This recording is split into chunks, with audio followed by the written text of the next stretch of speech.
moving on to our next story. This one comes from the Register, and the title here is Tech Firms to Pay Millions in SEC Penalties for Misleading SolarWinds Disclosures.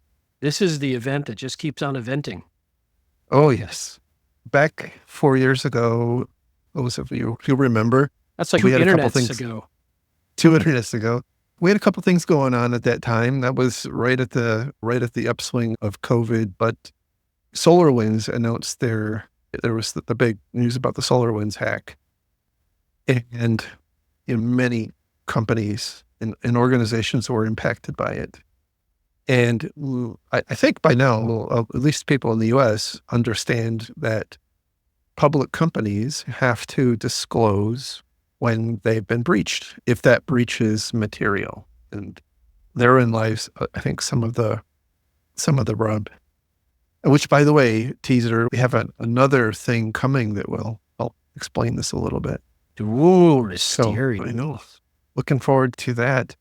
So, in this instance, with these 4 companies, they had all published 8K reports. Actually, I think one of them actually had not published an 8K report because they didn't know it at the time, but it was Avaya, Checkpoint, Mimecast, and Unisys.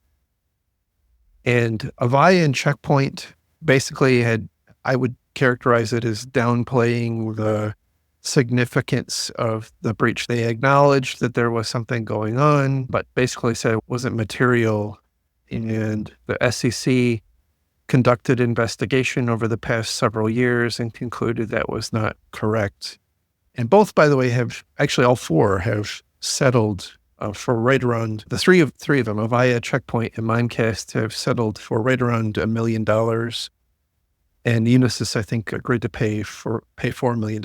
And all of them have basically said that they didn't do anything wrong, but they're settling in the best interest of just moving forward. This is a tough situation because the requirement or the wording around when you need to notify is a little ambiguous. Now, to the SEC's credit, they continue to publish guidance and publications on what it means, what material means. However, in these instances, the SEC alleged, and the companies kind of relented, in that they got it wrong.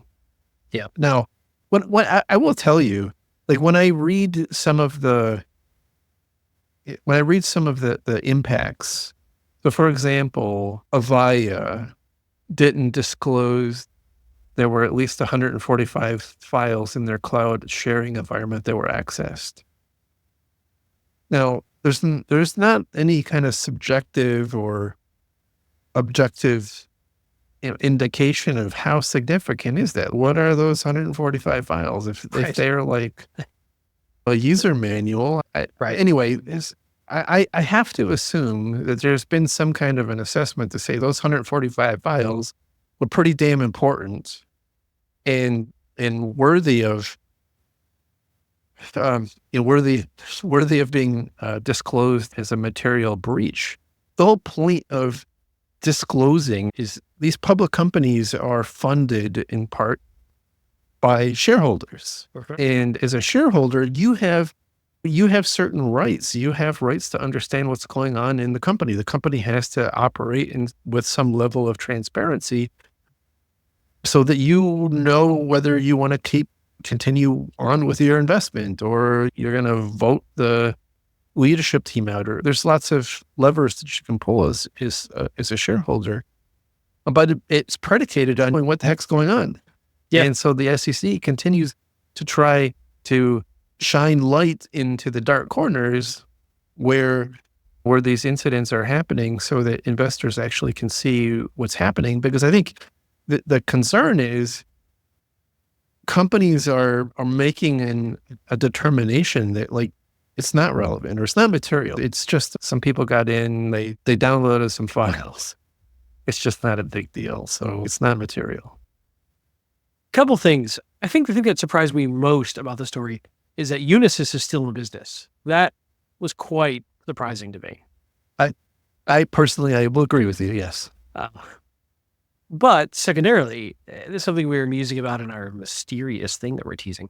I wonder where this broke down. Was this the frontline security team downplayed it to their leadership because there was a culture of, hey, don't bring me bad news, and like people get punished for bringing bad news, which is a problem?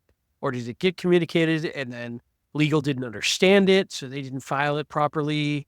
Or it got communicated and senior executives like, don't worry about that, and they waived legal off. There's a lot of things where this could have gone sideways, whether it was through misunderstanding or intentional or not. They're not alleging, they're not admitting that they did anything wrong, but let's just go with the theory that they did. Was it intentional or not, or was it a misunderstanding, or was it as you said, what does material mean? And so this is an interesting one of being public and is a bit of a pain in the butt because you've got to follow all these rules and understand what all these things mean. And you go to jail if you get it wrong or get fined a lot of money. So it's, I don't know. It's in our role. Executives don't always understand what we're talking about, but they listen to us, right? And we try to explain it in their language and their verbiage and communicate well so they understand the risks and they make the right call. Lawyers do the same thing. And in this case, those who are specialists with dealing with the SEC and their regulatory filings for being public and all the finance details is probably this weird intersection between the CFO, the legal team, all these folks to understand this. I could see a lot of opportunity for misunderstanding that happen there and things to go sideways. Yeah, most public companies have an investor relations function too that helps adjudicate what makes sense to disclose. And but at the flip side, as I see the SEC probably looking for opportunities to make examples. Oh, clearly so. Clearly so. What was interesting to me is that it wasn't a lot of money. They got fined, and there's lots of hay being made about it. And certainly we're here talking about it. But in the scheme of things, it wasn't a lot of money. No. Like the fines weren't huge. Certainly Unisys was pretty big, but I think when you read the details about Unisys, like I'm not sure they were all there. Let's put it in context. $4 million was like 1 year of salary for you in your last gig. So it's living money. It's walking around money. Yeah, it's pocket change. Yeah. So they fire a couple of interns. They'll be fine. Have to cancel one of the Bentleys. We're gonna get hate mail from interns. That'll be all right. So anyway, one of the other I think takeaways, a couple of the takeaways. Number one is, as a security person, I think you started to touch on this. As a security person, we are the SMEs, and I don't know. Again, we don't know. Like, we're totally hypothesizing about what happened here, and maybe everything worked great, and it was just a disagreement. It's a reasonable people conclude different things type of situation. I don't know. The whole point of this is to game things out and see what we can learn. But I think one of the stark realities is, as security people, we are the advice and counsel. Like, we are the ones, as a CISO, like when something bad happened, I was the one who would help the business understand, what actually happened and what the potential impact could be. Like, how bad could bad get? Right. And if you don't have the right lines of communication in place, and that those kinds of discussions aren't being had, then you can end up with some issues. I'm not saying that's what happened here. Right. The only thing we know is what's been reported. I am concerned. Like, Checkpoint, as an example, like they filed as is described in the article here, very generic. Their disclosures were made in very generic terms, and even after the fine, like the follow-up was done in very generic terms. And I have to wonder if that's because they're a security company. Maybe. I worked for Checkpoint for about 5 years. Checkpoint is one of the top technology firms in Israel. Mm-hmm. It's the rock star company of cybersecurity in Israel. And they're very proud of their technology and very proud of what they've done. They've got good technologies. No denying that. And I'm trying to say this without it coming off as like a bitter ex-employee, which I'm not. I enjoyed my time there. But their leadership style was very confident. Let me say this. I've worked at a lot of companies, Yeah. a lot of big companies, and I've had exposure to their top leadership, and I've never met them that weren't. That's fair. I'm not sure that's Might not be any sort of indicator of anything, right? Nothing unique.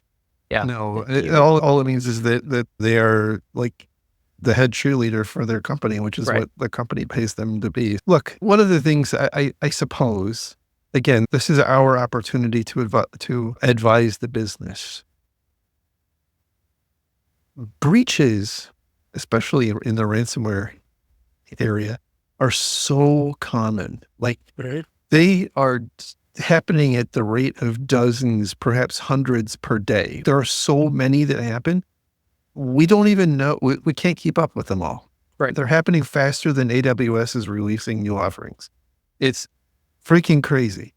And so I don't know what we're afraid of anymore. It's the stigma. The stigma isn't there. And I would also say I think it's getting to the point now where you're looking a little silly. You try to play games because like it happens to everybody. It just happens. Take your lumps, be honest about it, learn from it, do better, and move on. One takeaway that I got from this, if I were in a public company, I'd want to, when I'm not in the middle of a crisis, have a good long sit down with legal and investor relations and executive leadership and say, okay, what do we define as material? And let's write it down. How many files do you care about? It's a great idea. What impact to the business should we be going to DEFCON 1 at, right? And then preset those and see if you can get the regulators to sign off on them. It's like 5 files is no big deal. 20 files, you need to let the chairman of the board know. At least then security is off the hook in terms of we followed the process that was signed off by executive leadership, et cetera, et cetera. So establishing some thresholds ahead of time. Yeah. I think it's a great idea. And doing that in peacetime rather than in the thick of a problem is probably a good idea. So anyway, look, the companies here settled. They've paid their penance. I think all of them have learned a lesson. Oddly, they all paid in Apple gift cards, which I found surprising, novel even. Okay. They had to go get MoneyGrams to pay their fines. They have to pay the fine in Bitcoin. Yes. It's late on a Sunday. I do what I can. Carry on. No, the just particular details of these companies is obviously not known to us. I think the more interesting thing is the SEC is paying attention. This happened 4 years ago, and they've clearly been investigating. And I would say just even more, if you were caught up in one of these big breaches, like a SolarWinds or a not Log4j, but let's say Snowflake, or one of those where like it's obvious that you're one of the impacted parties, don't freaking try to downplay it. It's just one more problem on you. And further, as a former CISO, like I worry about potential personal liability in making the wrong decision. Now, I don't think there was any allegations there's no criminality. It was all civil stuff, but that could change. And we have started to see some of that change. So what I'm saying is act with transparency and ethics. Like that is what we have. That's the only thing we've got. So you're saying it's not necessarily the crime that's so bad, it's the cover-up? Yes, that's exactly what I'm saying. I appreciate when your mom covers up. Jesus Christ. Been so long. Welcome back. Welcome back.